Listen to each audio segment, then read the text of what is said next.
mohon maaf, Di sini posisinya tergerak di sini. Dan ada apa, Dan? Abinya ditusuk. Sejahat itu dia, melebihi iblisnya, Mbak. Saya bingung mau lakuin enggak. Berapa kali Pak percobaan untuk melukai korban tersebut? Berkali-kali. Berkali-kali ya.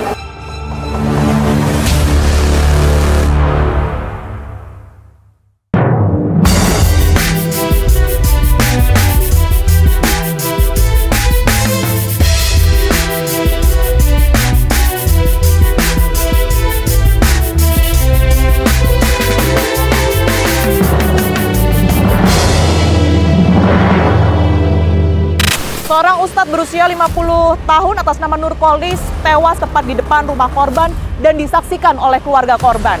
Hingga saat ini masih belum diketahui apa motif pasti dari pembunuhan ini. Tim Fakta saat ini sudah tiba, pemirsa, di Slawi, Kabupaten Tegal, Jawa Tengah, dan kami akan langsung mengarah ke TKP. Saya Tiara Harahap, Anda menyaksikan Fakta.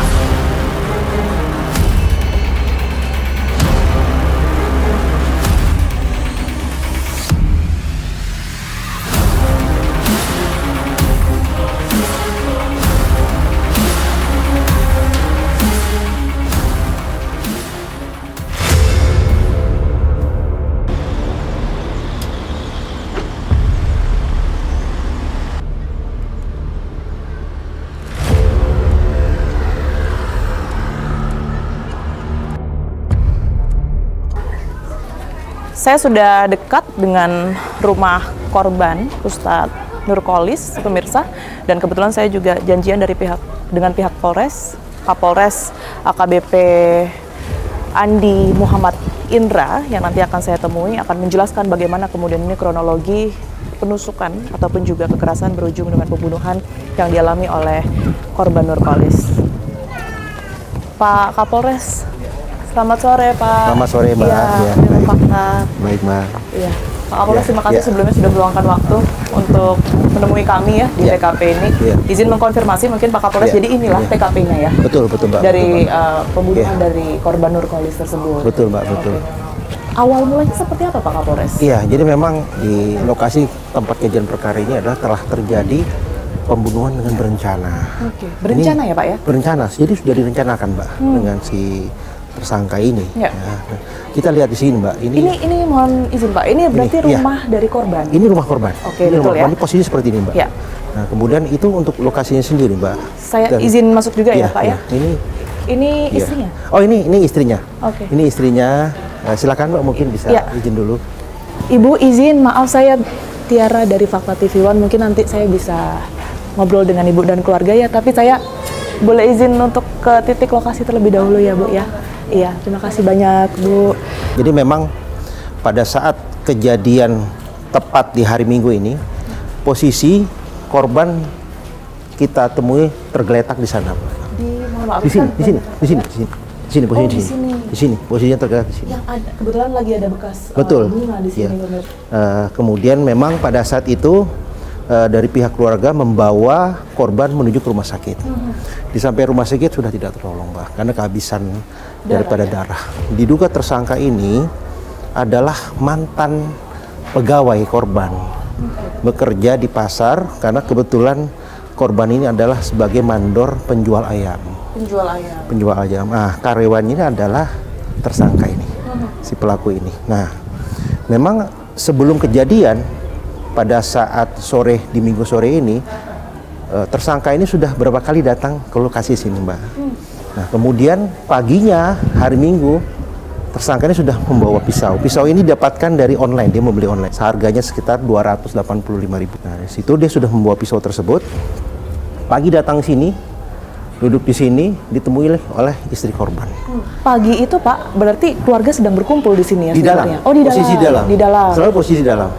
Ya, si tersangka ini duduk di sini karena memang pihak keluarga tidak merasa curiga. Karena pertama adalah sebagai mantan karyawan, kemudian yang kedua juga keluarga semua sudah tahu. Begitu datang di lokasi di sini, ditemui oleh istri korban, paginya disampaikan bahwa bapak sedang tidur. Akhirnya si tersangka ini kembali ke rumahnya. Nah, kemudian siang itu datang lagi ke sini.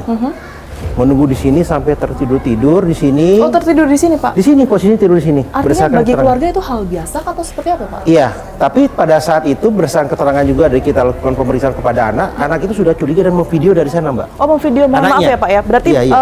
Anaknya memvideo Anaknya dari iya, jendela sini. ini. Karena kemarin anaknya juga merasa curiga. Divideokanlah anaknya di sini. Dan kebetulan pelaku tidurnya di Pelaku tidur karpet-karpet di itu sini. ya? Ada videonya. Pelakunya tidur di sini posisinya. Siap. Sedang ngelungkep dia. Posisi korban ini sudah keluar dari sini, kemudian bertatap muka dengan pelaku. Oke. Korban menanyakan, ada apa? Seperti itu. Mohon maaf, Pak. Artinya Ya. pelaku tuh pada saat itu masih dalam kondisi duduk, kemudian keluarga mendatangi dengan bicara baik-baik dengan duduk gitu atau bagaimana? Berdiri. Berdiri. Belum sempat duduk. Kemudian istri korban posisinya di dalam. Di dalam ngobrol, ada apa? Pelaku ini berdiri, kemudian tidak menjawab, langsung menuju ke sepeda motor, posisinya di sini. Sepeda motor terparkir di Di sebelah sini, sini. di sini sepeda motornya. Oke. sepeda Menghadap motor keluar ya, Pak, ya? Menghadap ke sana. Oh, menghadap sepeda ke sana. motornya seperti itu. Mohon maaf, Pak Kapolres. Artinya memang karena sepeda motor menghadap Betul. membelakangi pagar begitu Betul, ya. betul. Posisi korban ini di sini. Iya, di sini posisinya. Seperti jadi, ini ya? Jadi pelakunya di sini. Dia dari samping, langsung terlungkup, jatuhnya di sana. Nah, kemudian panik, istrinya korban panik, melemparlah helm ke yang bersangkutan. Nah, kemudian setelah itu karena motornya tidak hidup, keluar, baru anaknya korban keluar lagi, mengejar sampai ke sana, dikasih batu, Dilempar. jatuh, lempar batu, jatuh, berdiri lagi baru kabur. Berapa kali, Pak, mungkin percobaan untuk melukai korban tersebut? Wah, itu kelihatannya Berkali-kali kah? berkali-kali karena Berkali-kali ya? darahnya kan luar biasa. Kemudian tersangka meninggalkan pisau tersebut di sini atau Iya, bagaimana? langsung pisau itu dilemparkan di sini posisinya.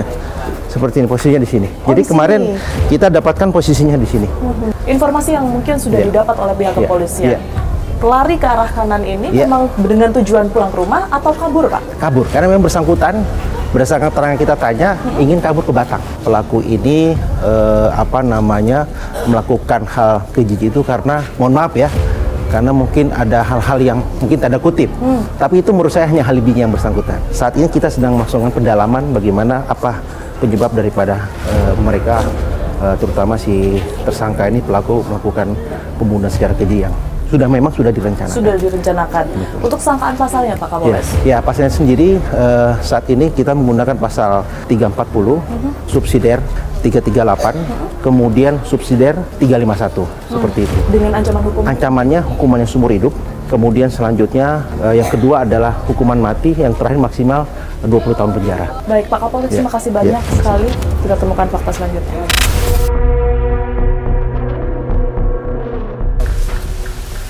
Sebelum saya menemui keluarga dari almarhum Nurkolis, pemirsa, saya akan mencari warga sekitar ya yang barangkali pada saat kejadian bisa menyaksikan langsung bagaimana kemudian ini pelaku yang pada saat itu informasinya setelah melakukan aksinya kabur melalui jalanan ini ke arah belakang saya.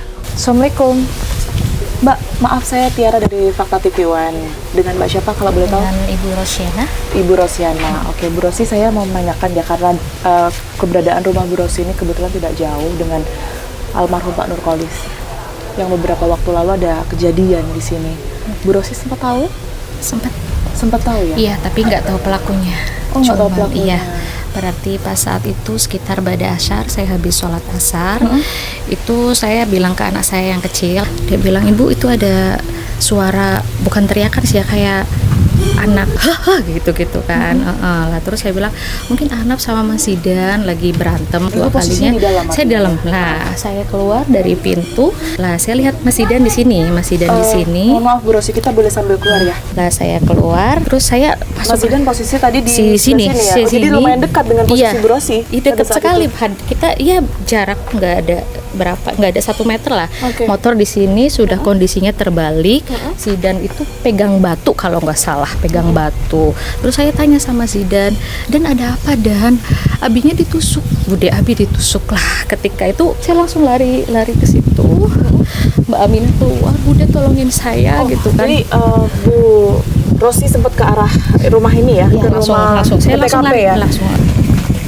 Bu Rosi, dari mana Bu Rosi sempat Saya lihat langsung ke situ. korban pada saat itu? Saya langsung ke titik ini. situ. Saya lihat bersimpah darah banyak sekali di situ. Bu Rosi artinya lihat ya pada saat itu Lihat. Pak Nurkolis tergeletak. Tergeletak, cuman memang seperti tidak ada pergerakan. Terus yang saya lakukan saat itu, saya gimana saya ini bisa nolong gitu. Saya akhirnya pulang ke rumah, saya ambil kontak mobil, sembari saya teriak-teriak minta pertolongan. Kondisi saat itu sepi. Saya teriak ke sana, teriak ke sini, belum ada respon gitu. Sedangkan saya tahu Pak Nurkolis di sana itu istrinya tuh lagi benar-benar histeris. Terus akhirnya keluarlah tetangga di sini tuh Mas Nabil, dia tanya, Bude ada apa teriak-teriak? Saya bilang ini Pak Ustadz, karena kondisi saat itu kan Mbak Aminah bilangnya ditusuk, digotong lah. Waktu pas itu sih udah ada yang keluar. Sebentar, berapa lama kira-kira kalau dari Bu Rosi tadi lihat kondisi dari Pak Nurkolis tergeletak sampai pada akhirnya Pak Nurkolis tersebut ini digotong keluar, Bu, dapat bantuan? 5 menit lebih lah, 10 5 menit menit. ya. Pada akhirnya tetangga yang keluar tadi yang di belakang kita ini Mas ya, Bu ya? Nabil, iya di situ dia teriak, ada apa Bude? Oke. Tolong dibawa ke rumah sakit. Ini karena Ahnaf kan nangis. Mobil ini diparkir sini. Mobil ini, Bu? Iya, mobil Ini ini. mobilnya Bu Rosi? Mobil saya. Ha. Oh, jadi ini keluar ya, Bu ya? Mobil kesini nih, berarti ini mundur, posisi mundur. Ini ya, berarti mobil sana. Terus bawalah ke sini. Saya di situ, saya nolongin Ahnaf. Terus langsung dibawa, itu berarti yang bawa itu Mbak Aminah, Mas Zidan anaknya yang nomor 2, terus Mas Nabil yang nyupir, terus satunya lagi adiknya almarhum. Kalau Bu Rosi sendiri, ini kan informasinya pelaku kan juga sudah biasa ternyata kesini karena dulu mantan karyawan. Sempat kenal juga? Enggak, saya nggak pernah. Enggak, Enggak. Tapi pas hari itu tuh sekitar jam 2 itu motor pelaku sudah parkir di samping rumah saya. Oh, di samping rumah. Ya, cuman saya pikir tamunya Pak Ustadz. Saya cuma dalam hati aja ya. Sempat Dia- lihat berarti ya? Enggak, cuman motornya aja. Oh, motornya aja. Motornya aja, tapi pelaku nggak ada.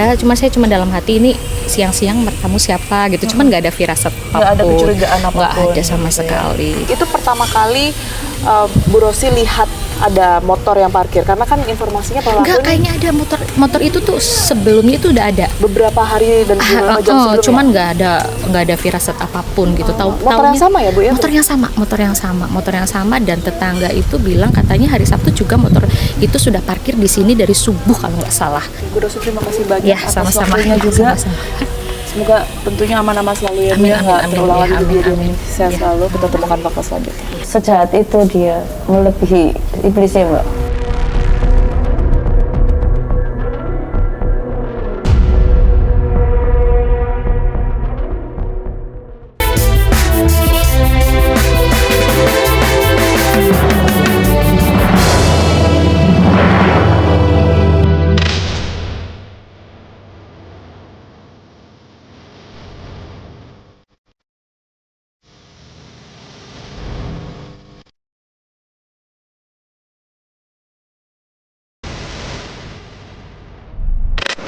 Saya sudah berada di rumah duka dari almarhum Ustadz Nurkolis bersama dengan istri dari almarhum Bu Aminah ya.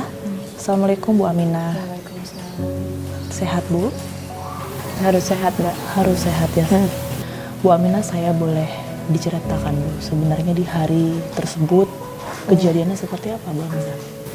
Berarti kejadiannya itu habis asar. Itu suami istirahat ya, pas istirahat terus anak yang kecil minta jalan-jalan. Kebetulan ya udah suami juga menyetujui. Dan sana kami sama anak nomor 2 sama nomor 3 Ya. udah siap semua sih. Suami juga bilang tak keluar dulu nemuin tamu, enak ngobrol sebentar. Terus saya ya udah, kami keluar semua, posisi sepeda anak kan di luar. Terus minta dimasukin soalnya mau ditinggal. Saya masukin ke dalam. Posisi di situ ada anak nomor 2 sama nomor 3 di belakangnya abinya. Saya juga kaget yang anak nomor 2 teriak. Saya lari dari dalam kan. Udah bawa helm. Tak lihat anakku lagi ngejar itu. Saya sepintas lihat abinya udah terkapar. Ibu pada saat kejadian di mana pelaku tersebut ini melukai suami ini lihat langsung Bu? Yang lihat langsung yang nomor anak-anak. Oh, anak-anak yang lihat langsung. Berarti Ibu pas di dalam saya balik badan itu kejadian mungkin. Jadi kan nggak lihat itu. Iya, Jadi kan saya langsung sepeda tak lepas, saya balik lagi, ikut ngejar itu dulu, biar berhenti kan maksud saya. Tetap pukul sampai sama helm juga sampai pecah. Terus anakku juga mukul sampai pakai batu. Iya. Tak kira udah berhenti, tapi saya kan langsung balik lagi ngurusin korbannya suami. Soalnya udah kayak terkapar sih, kasihan nanti tergantung kan ya nggak tertolong. Terus saya itu panggil minta tolong lah, saya bawa ke rumah sakit sama anakku yang umur 2 itu. Tapi terakhir itu Bapak masih dalam kondisi hidup ya, Bu ya? Pokoknya sudah saya pegang udah pingsan. Oh, sudah nggak sadar? Iya, udah nggak sadar. Soalnya darah udah banyak banget, Mbak. Saya pas itu juga belum ngeh ya ada luka di mana. Terus kayak saya pegang, saya bob ini cuma saya lihat di kepala, Mbak, di leher. Terus saya sekuat, maksudnya biar nggak ini ya, lihat darah udah banyak. Terus posisi saya pegang kepala, ternyata lukanya di leher kan. Saya tetap berusaha bawa ke rumah sakit sama anakku yang nomor 2 itu. Setelah kejadian itu, pelaku kan tadi Bu Aminah sempat cerita lari ya, Bu ya? Iya. Berapa lama Bu Aminah sempat berinteraksi dengan pelaku setelah kejadian? Enggak, cuma langsung saya pukul sama helm tuh langsung balik lagi. Kabur? Enggak, maksudnya itu masih sama anakku yang nomor 2. Itu iya. ditarik motornya sampai lepas kan. Jadi dia enggak sampai pergi sama motornya. Motornya dibawa anakku, ditarik sampai jatuh, dianya lari lagi. Padahal udah tak pukul sama batu sama itu helm, tapi tetap masih bisa lari. Itu bukan manusia itu, Mbak. Mohon maaf, itu artinya suami sempat dibawa ke rumah sakit. Berapa lama setelah itu pada akhirnya dinyatakan meninggal dunia, Bu Aminah? Saya pas itu datang ke rumah sakit, suami dibawa ke dalam, saya nggak sadar, Mbak. Berarti nggak itu kayak udah badan juga udah penuh darah. Saya dipegangin anakku, udah nggak sadar sampai saya dibawa pulang sama temen orang baik, dia orang baik, sampai saya dibawa pulang. Sampai tengah malam saya juga nggak sadar. Terus setelah saya mending dikasih kabar lagi juga saya nggak sadar lagi sampai pagi.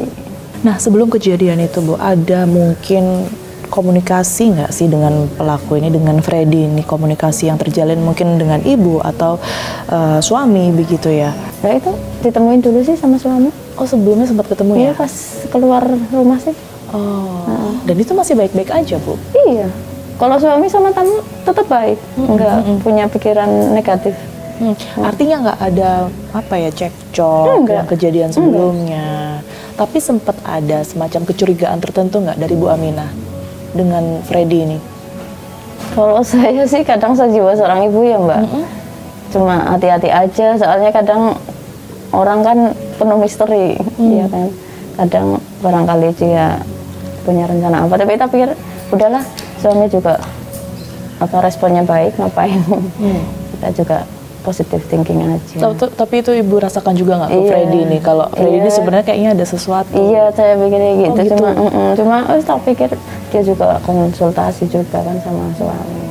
Kalau dengan keluarga pelaku, dengan keluarga Freddy, ini sempat mengenal juga Bu Aminah? Enggak. Sama sekali ya? Sama sekali. Jadi hubungannya Freddy dengan keluarganya ini seperti apa juga? Enggak tahu. Bu Aminah Lihat tidak juga nggak sedekat pernah. itu ya? Lihat aja nggak pernah. Iya.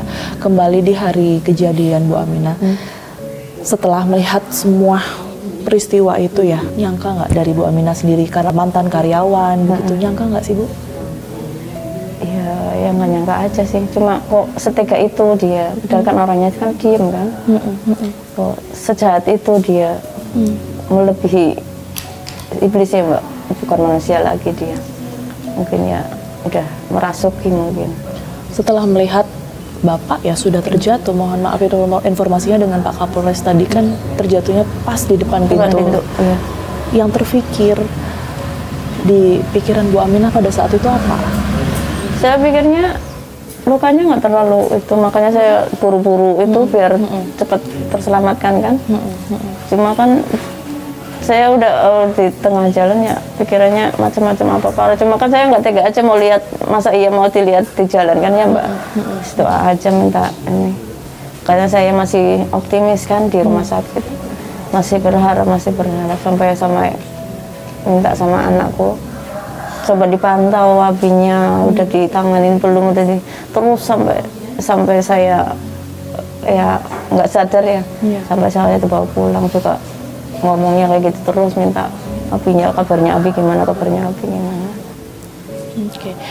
Kalau seandainya kita kali ini tidak tahu ya Bu ya, masih dalam proses penyelidikan, motif sesungguhnya dari pelaku ini masih terus dicari gitu ya. Polisi ini masih terus mencari tahu apa sebenarnya terjadi begitu. Tapi kalau dari Bu Aminah sendiri melihat, apa sih Bu kira-kira yang menjadi pemicu sampai Freddy ini setega itu? Kurang tahu Mbak. Nggak tahu sama sekali. Soalnya nggak pernah, dia juga nggak pernah ngomong apa kan. Maksudnya apa pernah benci apa kan, enggak kan, nggak tahu kan. Iya kan mungkin dipendam, nggak tahu apa dari omongan orang lain juga nggak tahu kan.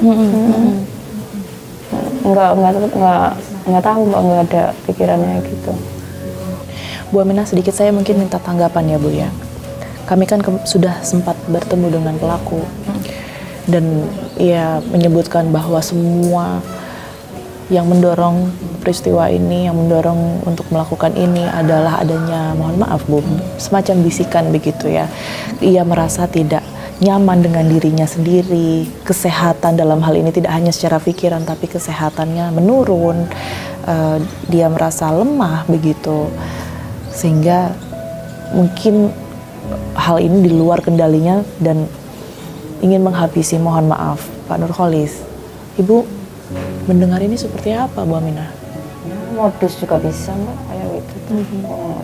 Namanya orang ya mengalihkan pembicaraan kan, biar nggak merasa dia nggak, maksudnya biar mereka nggak nyangka dia salah. Saya nggak percaya kalau dia, apalagi udah direncanakan kayak gitu. Ada berita juga yang kemudian bermunculan bahwa pelaku ini sempat diduga orang dengan gangguan jiwa begitu. Bu Aminah, kalau gangguan jiwa nggak sampai bisa merencanakan terus menyembunyikan alat juga kayak gitu kan? Ya nggak mungkin lah, mustahil sampai kayak gitu. apa Bu yang menguatkan Bu Aminah sejauh ini? Berarti abinya tuh punya impian buat melanjutkan majelisnya, makanya beliau naruh anaknya di pesantren semua. Makanya saya juga harus meneruskan, jangan sampai berhenti, ya kan. Insya Allah anak-anak nanti lebih besar dari abinya. Perjuangan kita masih panjang, harus lebih kuat. Insya Allah, cuma ya minta doanya aja sama orang-orang yang baik. Semoga kami kuat melanjutkan perjuangan abi sama meneruskan pendidikan anak-anak. Baik Bu Aminah, terima kasih banyak ya sudah mau terbuka dengan saya, sudah mau cerita dengan saya. Sekali lagi saya mewakili tim juga mengucapkan duka cita yang mendalam. Minta doanya aja. Pasti Bu, kami harap Ibu dan juga anak-anak diberi ketabahan ya. Terima kasih banyak Bu Aminah, sehat selalu. Kita temukan fakta selanjutnya. Hanya sebuah kagum aja. Kagum, jadi betul itu kalau Mas Freddy sempat kagum ke istrinya Pak Nurholis.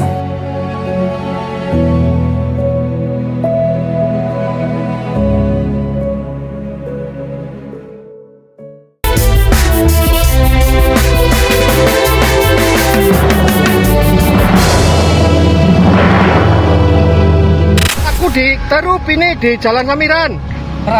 Merapat Polsek Tarup.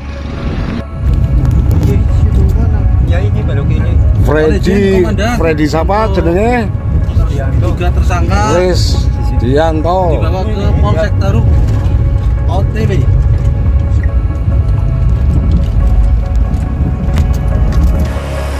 Saya sudah sampai di Polres Tegal pemirsa dan akan langsung mewawancarai tersangka secara langsung, mengetahui apa sebenarnya motif dari pembunuhan ini. Kita akan temukan faktanya.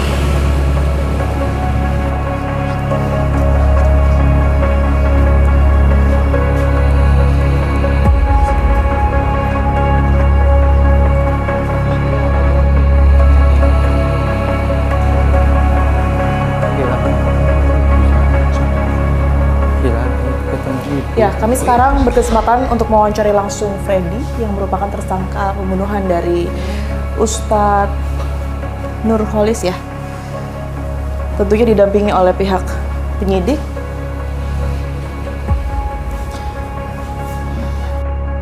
Ya, saat ini tim fakta akan mewawancarai ya tersangka dari pembunuhan Ustadz Nurkolis atas nama Freddy, tentunya didampingi oleh pihak penyidik dari Polres Tegal.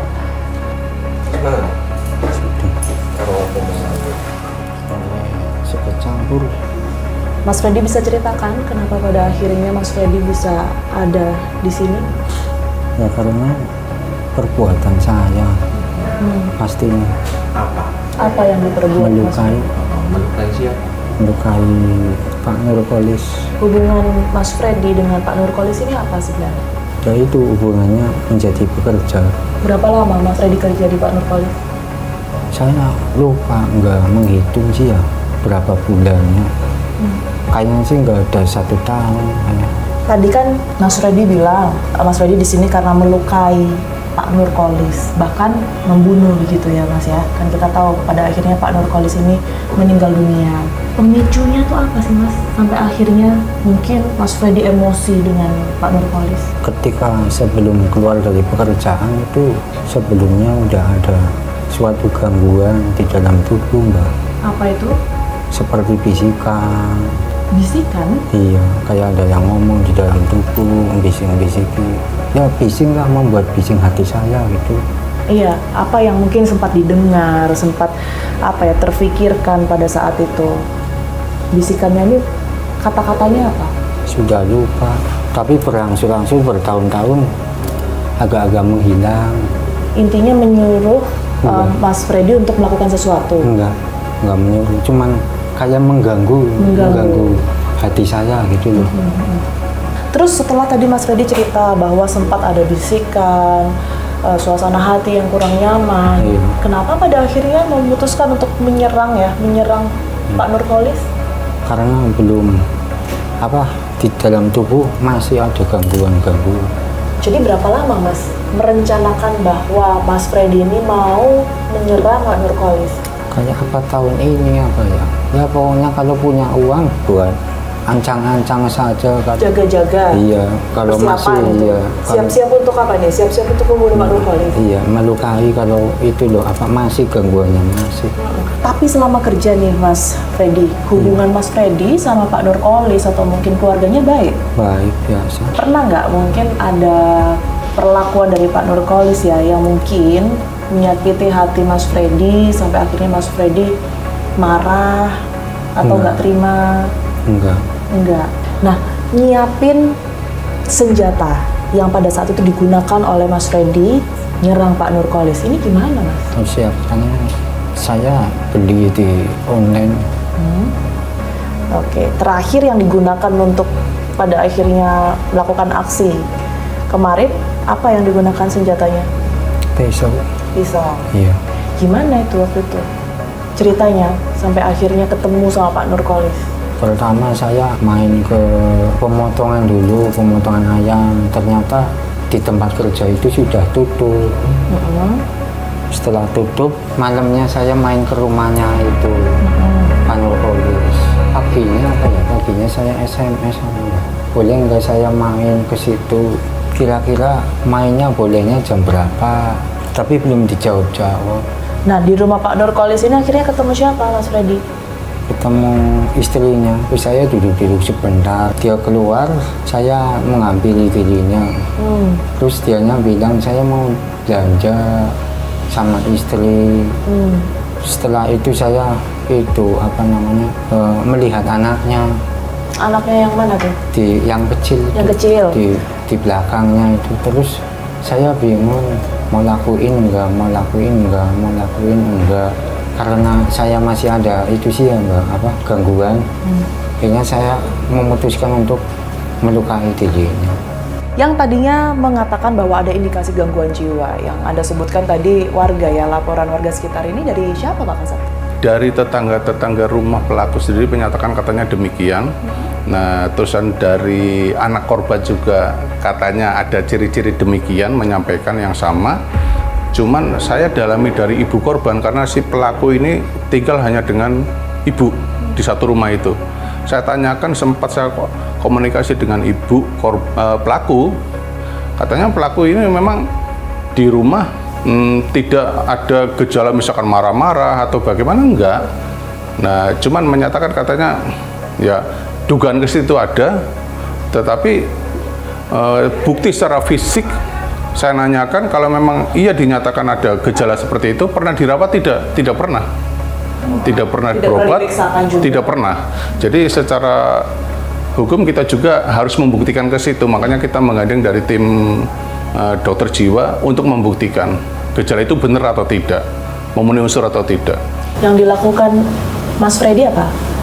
Melukai si korban bagian leher, langsung sikat, terus kayak mendengar suara suaranya ketahuan. Iya, kayak ketahuan suara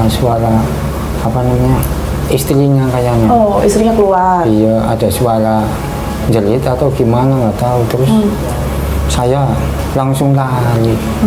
Setelah istrinya keluar, saya lari. lari. Nggak sempat ketemu berarti ya? Ketika ketahuan kayaknya, dia ngejar saya lari, dia ngejar. Saya mau naik motor, kayaknya dia melempar sesuatu, tapi saya nggak tahu, kurang terlihat apa ya, gimana, nggak ngurusin lah. Terus saya habis lari, ngumpet supaya nggak ketahuan sih ya Mbak. Ngumpet di mana Mas Freddy? Ke tetangga desa. Memang pada saat itu niat kabur, pulang atau gimana Mas? Saya nggak pulang. Nggak pulang, jadi memang niat melarikan diri. Iya. Kemana kira-kira? Kalaupun bisa lolos ya, kalaupun bisa lolos kira-kira mau kemana? Pergi ke Batam pikirannya. Ke Batam, tempat siapa di sana? Bukan tempat siapa-siapa, cuman pengen aja ke situ terus cari pekerjaan. Sempat nggak terpikir Mas Freddy, ini pasti bisa ketangkep polisi nih? Enggak. Jadi bayangannya Mas Freddy ini pasti akan lancar-lancar aja gitu ya, sampai ke Batam nanti. Informasinya Mas Freddy ini lumayan deket ya sama istrinya Pak Nurkolis, betul? Lumayan deket? Enggak. Ada berita Mas Freddy, katanya Mas Freddy ini, mohon maaf, sempat suka ke istrinya Pak Nurkolis. Itu betul Mas Freddy? Hanya sebuah kagum aja. Kagum, jadi betul itu kalau Mas Freddy sempat kagum ke istrinya Pak Nurkolis. Iya. Sering juga yang bermunculan di berita akhir-akhir ini ya Pak ya, bahwa ada motif asmara Pak antara pelaku dan juga istri korban. Ya, memang di awal terkait dengan hal itu kita mendapat informasi dari salah satu keluarga korban dan dari tetangga-tetangganya. Tapi informasi ini belum kita punya bukti kuat mengarah ke situ. Ya, jadi tidak ada bukti kuat yang mengarah bahwa ada terjadi hal yang dimaksud tadi. Tapi dari pelaku sendiri sempat menyampaikan tidak Pak, itu menjadi salah satu pemicu begitu? Dari pemeriksaan setelah kita amankan, pelaku tidak mengakui ada hal seperti itu. Mengaku hal biasa katanya. Ya mungkin dandanannya cantik sih ya, kagum.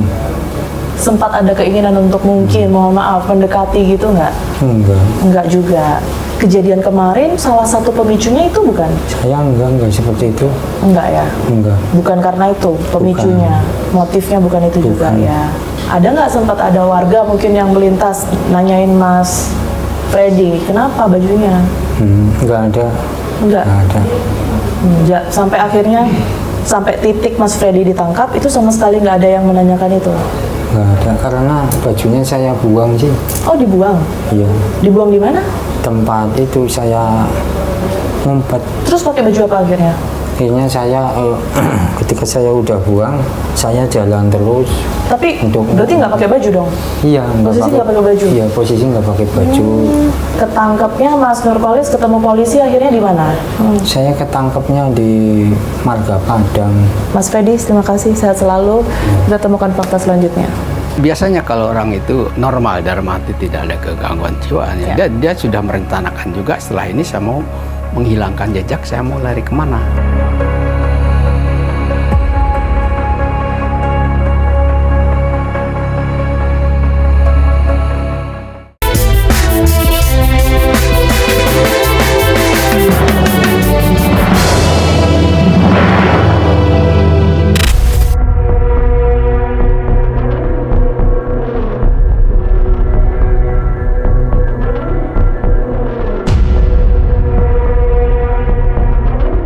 Kriminolog Universitas Indonesia, Pak Thomas Sunaryo, sudah bersama saya saat ini. Pak Thomas, terima kasih waktunya untuk Fakta. Berkaitan dengan adanya kasus di Tegal kemarin ya, pembunuhan seorang ustadz yang dilakukan oleh mantan murid yang juga mantan karyawannya sendiri. Dari kacamata kriminolog, Anda sendiri melihatnya seperti apa? Yang pertama, fenomena yang umum ya, katakanlah ini malah fenomena yang wajar ya. Ada pembunuhan ya, sebagai kejahatan kekerasan ya. Biasanya kejahatan dengan kekerasan ya, penganiayaan, pembunuhan ya, perkosaan, itu seringkali ya, dari penelitian malah 60-70% itu antara pelaku dan korban itu sudah saling kenal, ada interaksi sosial ya. Dan umumnya juga berbagai macam faktor yang menyebabkan ya, bisa karena sakit hati ya, karena orang yang sakit hati itu kalau sudah saling kenal ya, kalau kita belum sama orang lain itu nggak sakit hati ya. Tapi kalau kita melihat kasus ini Pak, kebetulan kami kemarin sudah mewawancarai baik itu dari pihak korban maupun juga tersangka secara langsung gitu ya. Keduanya mengakui sebelumnya tidak pernah ada masalah Pak. Kalau tadi sempat dikatakan oleh Pak Thomas ada kemungkinan sakit hati begitu ya, menjadi salah satu pemicu. Mereka ini nampaknya baik-baik saja begitu, keduanya mengakui. Nah ini seperti apa Pak Thomas? Nah begini, gangguan kejiwaan tuh bisa menahun, bisa tiba-tiba ya. Ahlinya nanti yang menyelidiki ya. Dan sekarang ini nampaknya berita kejahatan ya, kekerasan, dan ini sudah masuk ke dalam rumah melalui televisi, melalui medsos gitu ya. Jadi saya nggak tahu juga nanti berkali apakah dia berpura-pura tidak ada masalah ya. Nah, apakah dia juga kerjasama dengan berbagai pihak ya, bisa dari keluarga, bisa dari orang lain, untuk mengaburkan dari jeratan hukum ini ya. Nah, kalau secara umum tentunya dia melanggar hukum ya, malah merencanakan kalau di berita ya, di polisi itu. Nah, untuk ini kalau dia dipandang menerima gangguan mental ya, kejiwaan, itu kan psikiater itu hanya untuk menjelaskan dia mampu bertanggung jawab atau tidak atas perbuatannya itu. Nah ini terkait dengan masalah dia dibebaskan ya atau dikurangi, tapi ini keyakinan hakim nanti di pengadilan. Jadi psikiater itu hanya memberikan masukan gitu. Biasanya kalau orang itu normal dalam arti tidak ada kegangguan jiwa ya. Dia sudah merencanakan juga setelah ini saya mau menghilangkan jejak, saya mau lari kemana. Itu jika normal ya Pak? Kalau normal dalam arti kejiwaannya ya, mereka akan menyelamatkan diri juga setelah melampiaskan kesalahannya ini gitu ya. Tapi kalau yang mengalami gangguan kejiwaan biasanya dia kayak tidak merasa ada sesuatu yang bersalah ya, atau menyebabkan dia melakukan hal-hal itu, seperti nggak sadar aja. Tapi apakah benar atau tidak ya, ini ahli nanti yang psikiater yang menjelaskan itu. Tapi sekalipun nanti akan tentunya membutuhkan pemeriksaan kejiwaan begitu ya, Anda selaku kriminolog ini melihat bahwa memang ada kemungkinan bahwa pelaku ini sebenarnya tidak mengalami gangguan jiwa begitu ya, kalau dilihat dari aksinya. Iya, kalau dilihat apalagi dia kabur ya, yang ini gitu. Nah ini juga mungkin orang-orang terdekat juga perlu penyidik lebih jeli ya, apakah itu karena hutang piutang ya, atau ya macam-macam ya, karena hubungannya sangat dekat untuk bekas muridnya kan dulu. Dan ini. Baik, Pak Thomas, terima kasih banyak atas pandangannya ya. Kita harapkan kejadian serupa ini tidak terjadi lagi tentunya dalam masyarakat. Sehat selalu Pak Thomas. Dari fakta yang kami temukan, pemicu pembunuhan terhadap Ustadz Nurkolis terjadi lantaran pelaku merasa mendapat bisikan dan kondisi fisik yang menurun saat ia tak lagi bekerja dengan korban. Sejumlah saksi yang diperiksa pihak kepolisian menduga ada kecenderungan pelaku mengalami gangguan jiwa. Namun hal ini tentunya masih memerlukan pemeriksaan lebih lanjut. Sementara itu, pemirsa, kriminolog Universitas Indonesia Thomas Sunaryo menyebutkan orang yang mengalami gangguan jiwa seharusnya tak dapat merencanakan suatu tindakan kriminal dan berencana untuk melarikan diri setelah melakukan aksinya. Polisi telah menjatuhkan hukuman paling lama 20 tahun penjara atau maksimal hukuman mati terhadap pelaku. Saksikan terus Fakta setiap hari Senin pukul 8 malam hanya di TV One.